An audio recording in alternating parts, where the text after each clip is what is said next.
Assalamualaikum warahmatullahi wabarakatuh. Saya Alnis Agustin dari kelas 11-2 akan menjelaskan tentang gangguan pada sistem pernapasan.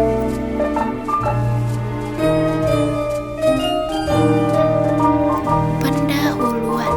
Timbulnya gejala gangguan pernapasan bisa terasa sangat tidak nyaman dan mengurangi kualitas hidup kita sehari-hari. Gangguan pernapasan umumnya terkait dengan kondisi patologis yang berdampak pada sistem pernapasan termasuk paru-paru. Yang pertama ada flu.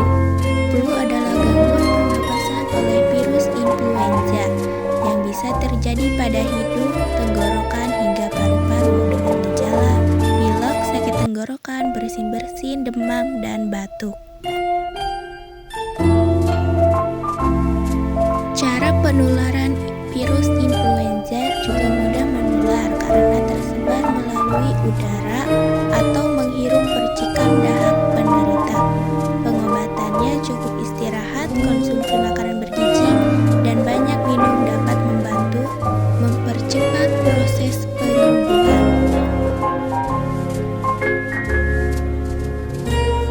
Yang kedua ada asma. Asma adalah penyakit peradangan kronik yang menyebabkan masalah pernapasan. Penyakit pernapasan ini terjadi saat saluran nafas menyempit karena meradang atau tersumbat oleh lendir.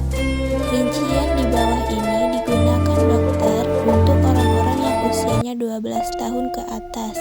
Kriterianya yaitu asma intermiten paling ringan, asma peristen ringan, peristen paling ringan, asma peristen sedang paling parah kedua, asma peristen parah paling parah serius, dan asma akut parah pada saat tertentu.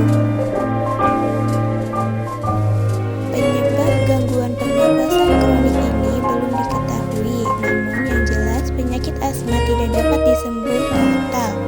Mereka yang berisiko tinggi biasanya adalah orang dengan riwayat keluarga asma, menderita alergi pernapasan, atau pernah terserang penyakit pernapasan parah saat kanak-kanak. Ada 4 kategori utama asma adalah berselang, ringan terus-menerus, sedang persisten, parah terus-menerus. Gejalanya yaitu napas berbunyi atau bunyi, batuk, dan sesak napas. Untuk meminimalkan gejala, penderita wajib menggunakan obat pengontrol jangka panjang, serta melakukan latihan pernapasan juga dapat membantu. Yang ketiga ada tuberkulosis atau TBC, adalah penyakit paru-paru yang disebabkan oleh bakteri Mycobacterium tuberculosis. Jika tak segera mendapat perawatan medis, bakteri ini dapat menyerang jaringan paru-paru dan menyebar hingga menyebabkan kerusakan pada organ tubuh lainnya. Gejala tuberkulosis meliputi batuk yang berlangsung lebih dari 2 minggu, bisa bercampur lendir atau darah, berat badan turun, tidak bernafsu makan, lemas, kelelahan, demam, dan gejala yang paling khas adalah berkeringat di malam hari. Satu-satunya cara untuk mengobati tuberkulosis adalah membasmi bakteri penyebabnya dengan antibiotik. Pneumonia atau radang paru-paru. Di dalam organ paru-paru kita terdapat alveoli atau kantung udara. Ketika terjadi infeksi, maka alveoli akan meradang dan berisi nanah atau lendir. Pneumonia adalah gangguan pernapasan yang disebabkan oleh bakteri Streptococcus pneumonia dan Legionella pneumophila, atau karena infeksi virus rhinovirus atau jamur Pneumocystis jirovecii dan Cryptococcus species.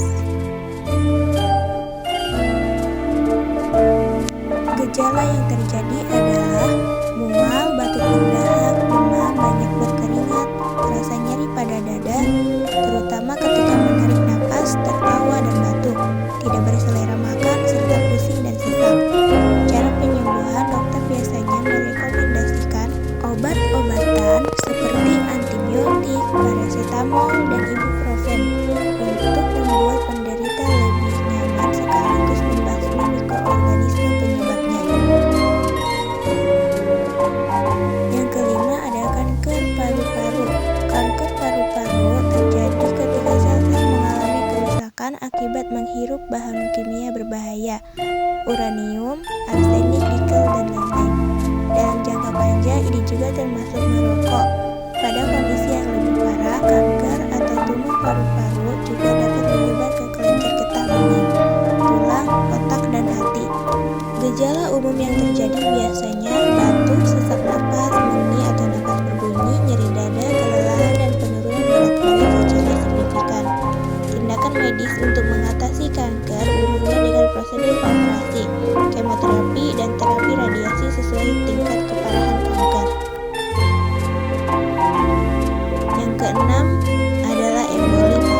cabangnya.